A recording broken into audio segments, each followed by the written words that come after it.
La création de Africa 50 et du Fonds monétaire africain ont été examinés au cours de la séance plénière du Sénat tenue cet après-midi au Palais des Congrès. Les précisions avec Félix Tumou. 3 affaires à haute teneur économique et financière étaient sur la table du Sénat qui a reçu le ministre des Finances, du Budget et du Portefeuille public, Félix Galongo, venu défendre les projets de loi autorisant la ratification des statuts d'Africa 50, financement des projets, et Africa 50, développement des projets.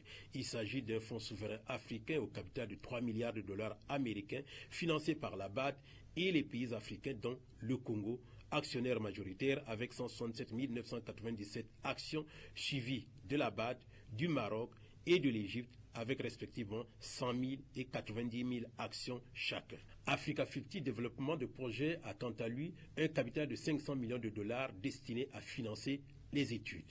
Il y a d'abord un guichet pour financer les études, le guichet du développement des projets.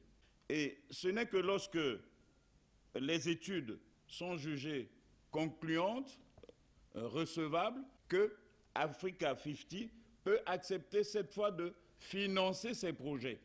Le troisième projet examiné autorise quant à lui la ratification du protocole relatif à la création du Fonds monétaire africain, un projet longtemps caressé par d'éminents dirigeants africains.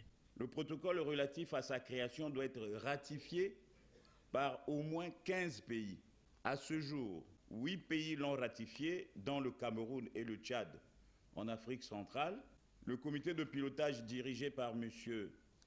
Jean-Marie Gankou est basé à Yaoundé et c'est le siège du Fonds monétaire africain.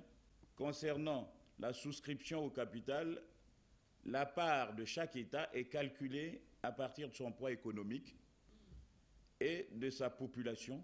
Les 3 projets de loi ont été adoptés respectivement par une large majorité pour le premier et à l'unanimité pour les 2 derniers.